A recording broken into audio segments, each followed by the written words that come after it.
चमत्कारी चप्पल बहुत पुराने समय की बात है। कहीं दूर एक हंसता खिलखिलाता गांव था जिसका नाम रंगपुर था। यह गांव अपने खुशमिजाज लोगों, हरे भरे खेतों और गुनगुनाते झरनों के लिए मशहूर था। यहाँ के लोग सीधे सादे थे, प्यार करने वाले और हमेशा एक दूसरे की मदद को तैयार रहते थे।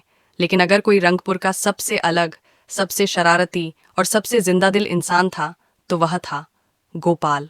गोपाल की हंसी में ऐसा जादू था कि जो भी उसे देखता हंसे बिना रह नहीं पाता। चाहे किसी का दिन कितना भी बुरा क्यों न बीत रहा हो, गोपाल की मुस्कान उसे रोशन कर देती।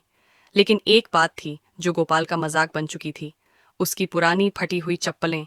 जहां गोपाल चलता वहां छप छप छप की आवाज गूंजती। बच्चे उसके पीछे दौड़ते और नारे लगाते, छप छप वाले गोपाल आया। गोपाल खुद भी हंसता रहता, मगर दिल के किसी कोने में उसे भी एहसास था कि नई चप्पलों की जरूरत है। चप्पलें खरीदने का इरादा तो किया, लेकिन जब जेब में हाथ डाला तो सिर्फ 2-3 पैसे निकले, वो भी इतने पुराने कि शायद कोई लस्सी भी न मिलती। इसी उदासी में उसका दोस्त मन्नू आया। मन्नू बड़ा समझदार लड़का था, गोपाल का हमराज। मन्नू ने कहा, गोपाल भैया, एक तरकीब सूझी है। ऐसा ऐलान कर दो कि जो तुम्हें सबसे अच्छी चप्पल लाकर देगा उसे इनाम में तुम्हारी सबसे कीमती चीज दी जाएगी। गोपाल ने आंखें चमकाते हुए कहा, वाह मन्नू, तेरी अक्ल की तो दाद देनी पड़ेगी। उसी शाम गोपाल ने गांव की चौपाल में मुनादी करवा दी। ढोल बजा, लोग इकट्ठा हुए और गोपाल ने कहा, अरे रंगपुर वालों, जो मुझे सबसे बेहतरीन चप्पल लाकर देगा उसे मैं अपनी सबसे अनमोल चीज इनाम में दूंगा। ये सुनते ही गांव में गहमा गहमी मच गई। अगले दिन पूरे रंगपुर में मेले जैसा माहौल था। किसी ने अपनी शादी की चप्पल लाई, कोई शहर जाकर नई चप्पल खरीद लाया, कोई अपनी माँ की बचाई हुई नाजुक चप्पल ले आया। गोपाल हर एक चप्पल को ध्यान से देखता, उसे पहनकर 2 कदम चलता, सिर हिलाता और कहता, नहीं भाई, ये नहीं। सूरज ढलने को आया, लोग थकने लगे। तभी अचानक एक दुबला पतला बूढ़ा फकीर धीरे धीरे चौपाल में दाखिल हुआ।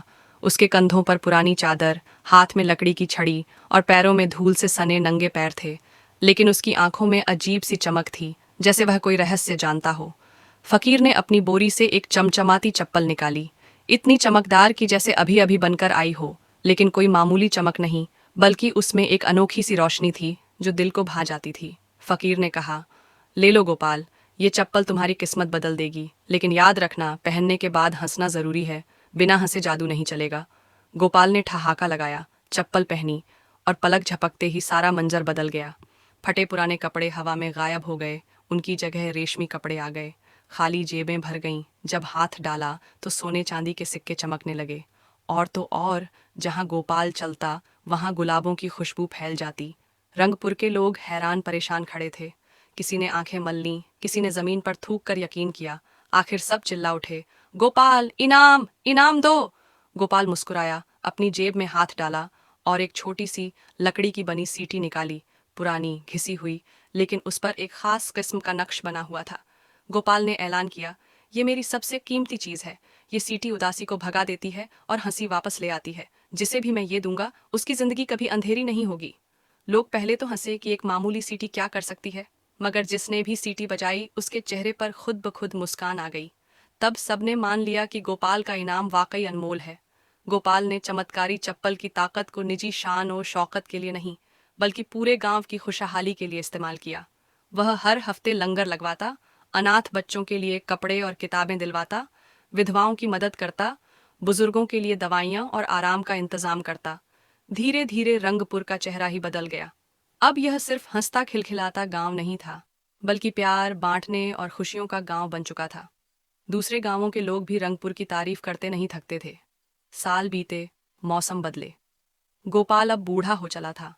चेहरे पर झुर्रियां थीं, लेकिन आंखों में बचपन की शरारत आज भी झलकती थी।